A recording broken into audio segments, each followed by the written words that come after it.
नमस्कार दोस्तों, स्वागत है आप सभी का एक बार फिर से अड्डा एमसीक्यू जीके में।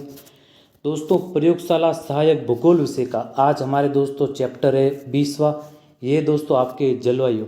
इससे पहले दोस्तों हम 19 चैप्टर को पूरी व्याख्या के साथ पढ़ चुके हैं।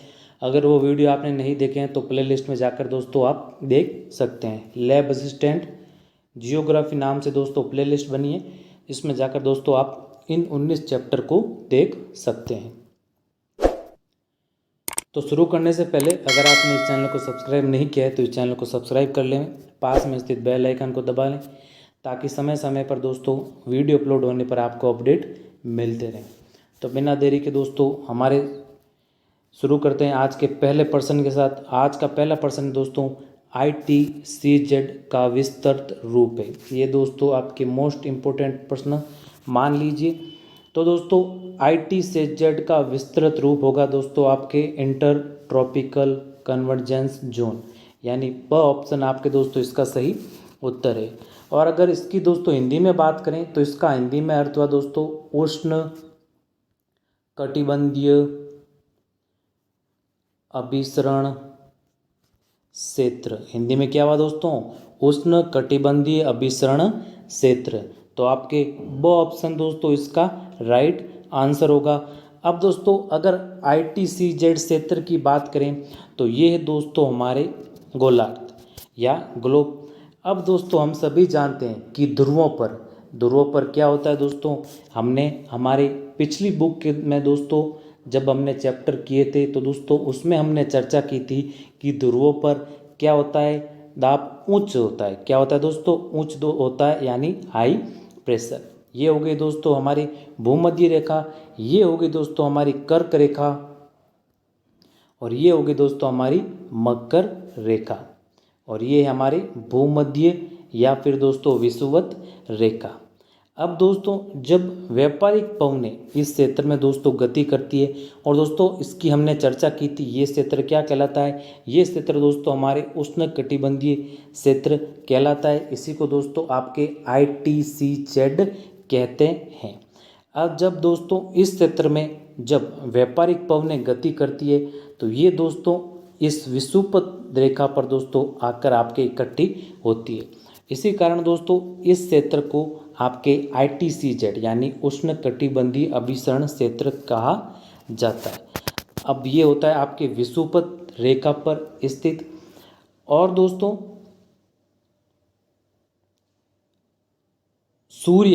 जब सूर्य उत्तरायण होता है तो दोस्तों इसकी स्थिति बदल जाती है, यानी ITCZ की स्थिति बदल जाती है। और दोस्तों जब सूर्य दक्षिणायन होता है तब भी दोस्तों इसकी स्थिति बदल जाती है। और दोस्तों इसे यानी ITCZ को एक बात और ध्यान में रखिएगा, इसे मानसून गर्त भी दोस्तों इसे कहते हैं। और ये दोस्तों निम्न दाब क्षेत्र है। ये क्या है दोस्तों? निम्न दाब क्षेत्र है। इस कारण यहाँ पर पवनें आकर्षित होती है और दोस्तों यहाँ पर क्या होता है? पवनें मिलती है। तो आपके इसका सही उत्तर क्या होगा दोस्तों? इसका सही उत्तर होगा ऑप्शन ब। और ITCZ क्षेत्र कौन सा है इसकी भी दोस्तों हमने चर्चा की। चलते हैं हमारे अगले प्रश्न की ओर। अगला प्रश्न दोस्तों दूसरा प्रश्न है हमारे जेट प्रवाह चलती है। तो दोस्तों जेट प्रवाह कहाँ चलती है? ये चलती है दोस्तों आपके सौरमंडल की ऊपरी सीमा पर। कौन सी? सौरमंडल की दोस्तों ऊपरी सीमा पर, और आपके दोस्तों समताप की दोस्तों निचली सीमा पर। अगर ऑप्शन में आए दोस्तों समताप मंडल तो समताप की दोस्तों कौन सी? निचली सीमा पर। हमारे ऑप्शन में है दोस्तों सौभ सीमा, तो सौभ सीमा की यानी सौभ मंडल की ऊपरी सीमा पर कौन सी चलती है धाराएं? आपके जेट प्रवाह या फिर जेट धाराएं। तो अ ऑप्शन दोस्तों आपके इसका राइट आंसर होगा। अब दोस्तों ये आपके सौभ सीमा पर चलने वाली धाराएं, और ये धाराएं दोस्तों आपके सर्पिलाकार। कैसी है दोस्तों? सर्पिलाकार। और प्रश्न बने दोस्तों कि सौभ धाराएं किस दिशा से किस दिशा की ओर चलती है? तो ये चलती है दोस्तों आपके पश्चिम से पूर्व की ओर। किस दिशा में चलती है दोस्तों? पश्चिम से पूर्व की ओर। और ये दोस्तों तेज गति से चलने वाली आपके पवन धाराएं हैं। तो इसका सही उत्तर होगा दोस्तों हमारे ऑप्शन अ। चलते हैं दोस्तों अगले प्रश्न की ओर। तो अगला प्रश्न दोस्तों तीसरा प्रश्न है हमारे, निम्नलिखित कथनों पर विचार कीजिए। तो पहला कथन है दोस्तों कि पछुआ पवनों के कारण पश्चिमी विक्षोभ उत्पन्न होते हैं। तो दोस्तों पछुआ पवन के कारण पश्चिमी विक्षोभ उत्पन्न होते हैं, ये दोस्तों आपके कथन सही हो जाएगा। अगला है दोस्तों आपके पश्चिमी विक्षोभ के कारण उत्तर पश्चिमी भारत में वर्षा होती है, यह भी दोस्तों आपके कथन सत्य हो जाएगा। अगला कथन दोस्तों तीसरा कथन है, पश्चिमी विक्षोभ अरब सागर में उत्पन्न होता है। अब दोस्तों पश्चिमी विक्षोभ अरब सागर में उत्पन्न नहीं होता है, ये होता है आपके या तो भूमध्य सागर में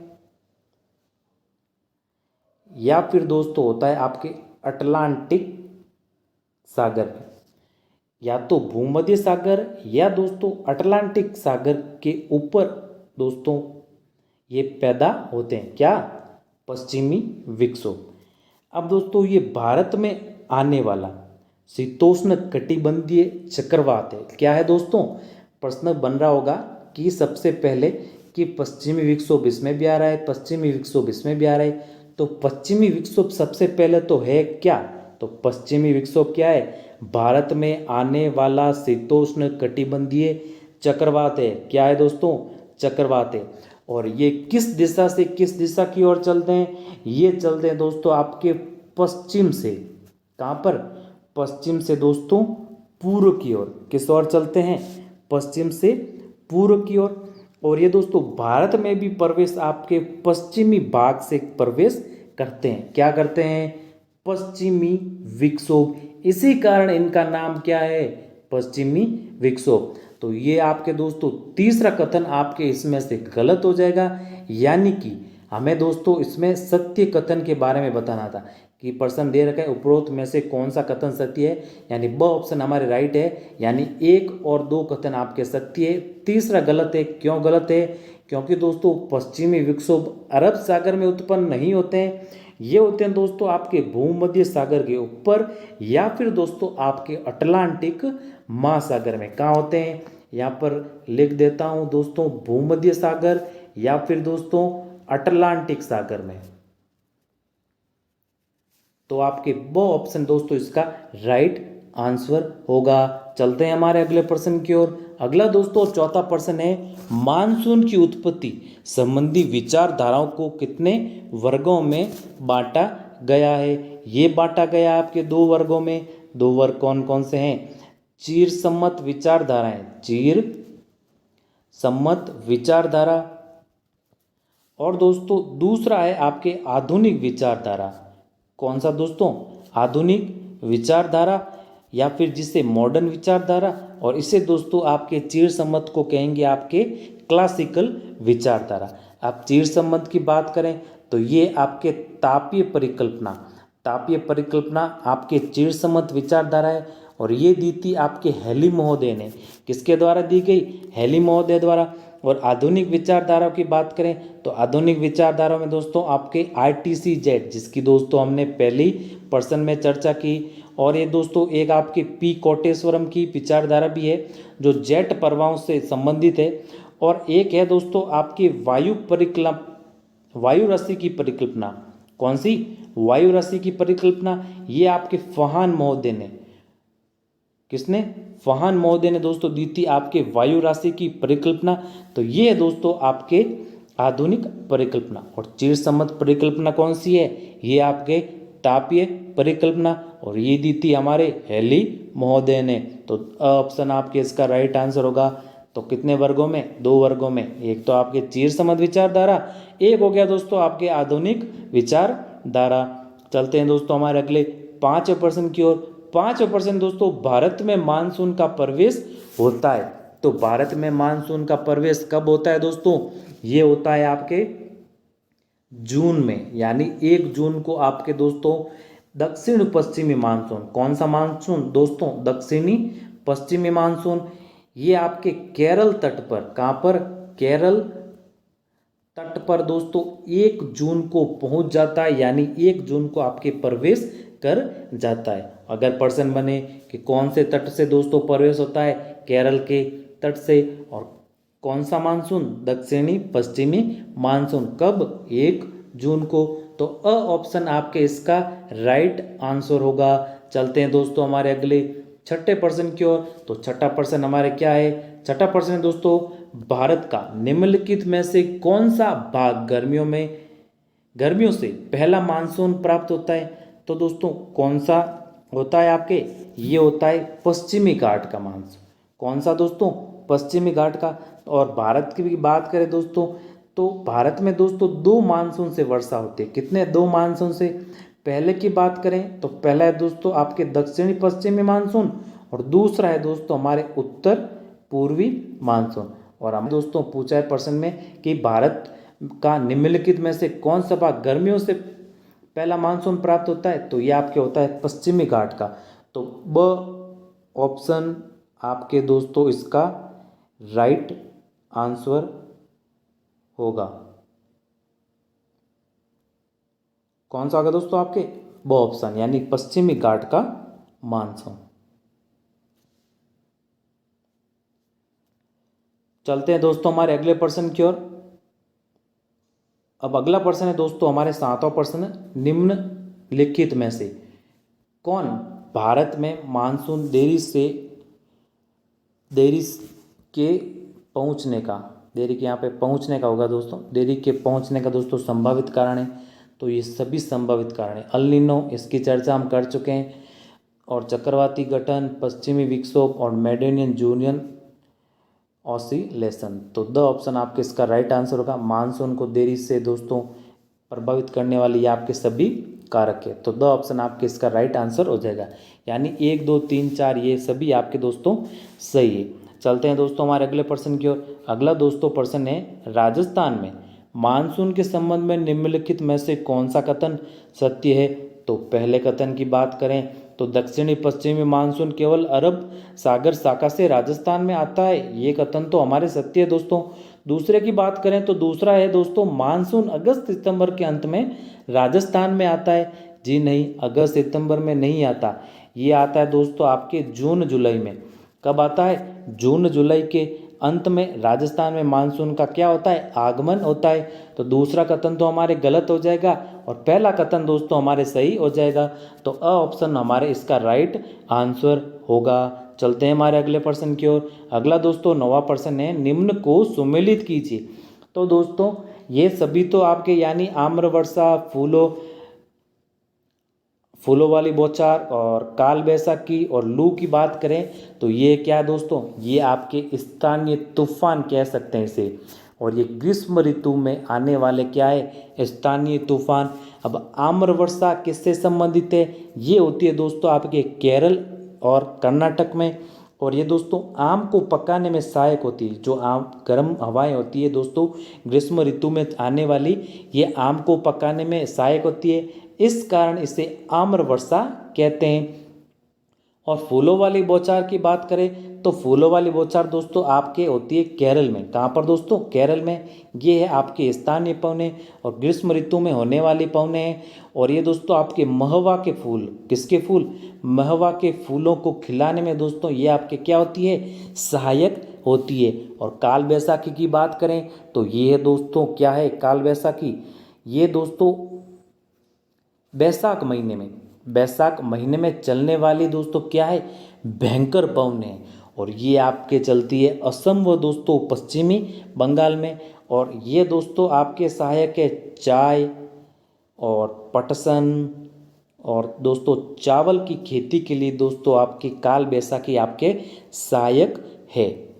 और ये कहाँ पर होती है स्थानीय पवनी, ये होती है आपके असम या फिर पश्चिम बंगाल में। लू की बात करें तो लू दोस्तों आपके पंजाब से बिहार तक चलने वाली क्या है, गर्म हवाएं, क्या है दोस्तों, गर्म हवाएं। और लू दोस्तों मुख्यतः आपके उत्तरी भारत में, कहाँ पर, उत्तरी भारत में चलने वाली क्या है, गर्म हवा। तो इसकी सभी की दोस्तों हमने चर्चा की। इसमें से दोस्तों आपके 100% प्रश्न बनने की पूरी संभावना है, तो इनको थोड़ा दोस्तों ध्यान में रखिएगा। इनमें से आपके अलग अलग प्रश्न बन सकता है, यानी आम्रवर्षा कहाँ पर होती है, या फिर आम्रवर्षा क्या है दोस्तों, इसकी दोस्तों हमने चर्चा की। ये आपके स्थानीय गर्म पवनें जो ग्रीष्म ऋतु में चलती है। और फूलों वाली बौछार या फिर काल बैसाखी या फिर लू, इनसे संबंधित दोस्तों आपके प्रश्न पूछा जा सकता है।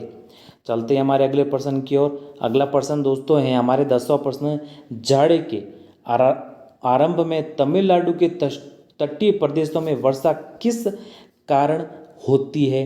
तो दोस्तों ये होती है आपके लौटते हुए मानसून से। कौन से लौटते हुए, और लौटते हुए भी कौन से दोस्तों, उत्तर पूर्वी मानसून से। और ये आपके आर्द्रता लेता है कहाँ से, बंगाल की खाड़ी से। कहाँ से दोस्तों, बंगाल की खाड़ी से। और इससे दोस्तों आपके तमिलनाडु के दोस्तों कोरोमंडल तट पर, कौन से तट पर, कोरोमंडल तट पर क्या होती है, वर्षा होती है। तो इसका सही उत्तर क्या होगा, इसका सही उत्तर होगा दोस्तों हमारे ऑप्शन ब, यानी कि जाड़े के आरंभ में दोस्तों तमिलनाडु के तटीय प्रदेशों में वर्षा करने का कारण है आपके उत्तर पूर्वी मानसून। और ये क्या है, लौटता हुआ मानसून। क्या है दोस्तों, आपके लौटता हुआ मानसून। और ये आर्द्रता ग्रहण करता है दोस्तों बंगाल की खाड़ी से। कहाँ से, बंगाल की खाड़ी से। और इसी से दोस्तों आपके तमिलनाडु के कोरोमंडल तट पर वर्षा होती है। तो ब ऑप्शन आपके दोस्तों इसका राइट आंसर हो जाएगा। चलते हैं हमारे अगले प्रश्न की ओर। अगला दोस्तों 11वां प्रश्न है, भारत के कितने भूभाग पर 75 सेंटीमीटर से कम औसत वार्षिक वर्षा होती है। तो ये होती है दोस्तों आपके 1/3 भाग पर। कितने भाग पर, 1/3 भाग पर। तो स ऑप्शन आपके इसका राइट आंसर होगा। चलते हैं अगले प्रश्न की ओर। अगला 12वां प्रश्न दोस्तों, दक्षिणी भारत के संदर्भ में कौन सा तथ्य ठीक नहीं है के बारे में पूछा है। अब दोस्तों दक्षिणी भारत हम सभी जानते हैं कि क्या है, प्रायद्वीपीय क्षेत्र में। प्रायद्वीपीय क्षेत्र का मतलब क्या हुआ, ये हुआ दोस्तों आपके कि तीनों ओर समुद्र से घिरा हुआ क्षेत्र। अब दोस्तों यहाँ दैनिक तापांतर कम होता है, तो दैनिक तापांतर तो कम होगा ही, क्यों, क्योंकि ये तीनों ओर से आपके क्या है, समुद्र से घिरा हुआ है। तो ये तो आपके सत्य हो जाएगा। हमें दोस्तों नहीं के बारे में पूछा है। या वार्षिक तापांतर कम होता है, तो वार्षिक तापांतर भी कम होगा, क्योंकि ये क्या है, तीनों ओर से आपके समुद्र से घिरा है। और यहाँ तापमान सारा वर्ष क्या रहता है, ऊंचा रहता है। साउथ में दोस्तों तापमान ऊंचा रहता है। ये सभी हम क्या कर जानते हैं। यहाँ जलवायु विषम पाई जाती है, या जलवायु विषम नहीं पाई जाती है, यहाँ सम जलवायु पाई जाती है। तो द ऑप्शन आपके इसका राइट आंसर होगा। ठीक नहीं है के बारे में पूछा है, तो ये कथन आपके दोस्तों ठीक नहीं है। बाकी अ ब स तीनों कथन आपके दोस्तों आपके सही है। और किस कारण है, क्योंकि दोस्तों साउथ वाला जो एरिया है वो तीनों ओर से आपके समुद्र से घिरा हुआ है। तो द ऑप्शन दोस्तों इसका सही उत्तर हो जाएगा। चलते हैं हमारे अगले 13वें प्रश्न की ओर। अगला 13वां प्रश्न है दोस्तों, जब सूर्य दक्षिणी गोलार्ध में मकर रेखा पर सीधा चमकता है तब निम्नलिखित में से क्या होता है। ये हो गया दोस्तों आपके ग्लोब। ये है आपके कौन सी, भूमध्य रेखा। कौन सी है दोस्तों, भूमध्य रेखा। ये हो गई आपके कर्क रेखा। ये होगी दोस्तों आपके मकर रेखा। अब हमें प्रश्न में पूछा है कि सूर्य मकर रेखा पर सीधा चमकता है तब क्या होता है। तो क्या होगा, मकर रेखा पर तापमान क्या होगा, अधिक होगा। और इस क्षेत्र में तापमान क्या होगा, इस क्षेत्र में आपके तापमान दोस्तों कम होगा। यानी कि भारत भी दोस्तों हमारे इसी क्षेत्र में, ये हम सभी जानते हैं कि भारत भी हमारे इसी क्षेत्र में। तो हमें दे रखा है पहला कथन कि उत्तर पश्चिमी भारत में तापमान कम होगा, क्योंकि दोस्तों मकर रेखा पर सीधा चमकेगा।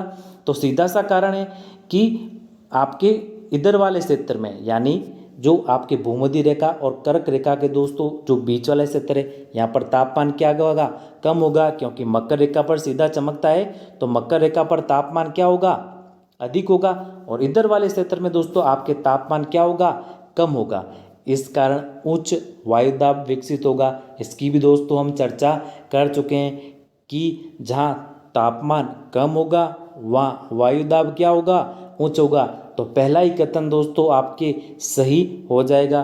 तो हमें यही पूछा था कि इनमें से दोस्तों आपके क्या प्रभाव पड़ेगा। तो उत्तर पश्चिमी भारत में तापमान कम होगा और उच्च वायुदाब विकसित होगा। तो अ ऑप्शन दोस्तों आपके इसका राइट आंसर हो जाएगा। चलते हैं हमारे अगले प्रश्न की ओर। अगला दोस्तों 14 प्रश्न है, कोपेन वर्गीकरण के अनुसार भारत में इस प्रकार की जलवायु कहाँ पाई जाती है? तो इस प्रकार की जलवायु आपके कोरोमंडल तट पर पाई जाती है। और दोस्तों कोपेन का वर्गीकरण है, ये आपके मोस्ट इम्पोर्टेंट है। इसकी दोस्तों हम चर्चा हमारे पिछली बुक में कर चुके हैं। तो इसमें से तो दोस्तों आपके एक प्रश्न जरूर बनेगा, यानी जो कोपेन महोदय का वर्गीकरण है उसमें से दोस्तों आपके एक प्रश्न तो आपके जरूर बनेगा। इसकी पूरी की पूरी दोस्तों संभावना है। इसलिए दोस्तों इस चैप्टर में कोपेन वर्गीकरण से दोस्तों ज़्यादा प्रश्न नहीं लिए, ज़्यादा तो क्या, ये एक प्रश्न है और आगे एक प्रश्न शायद एक और आएगा।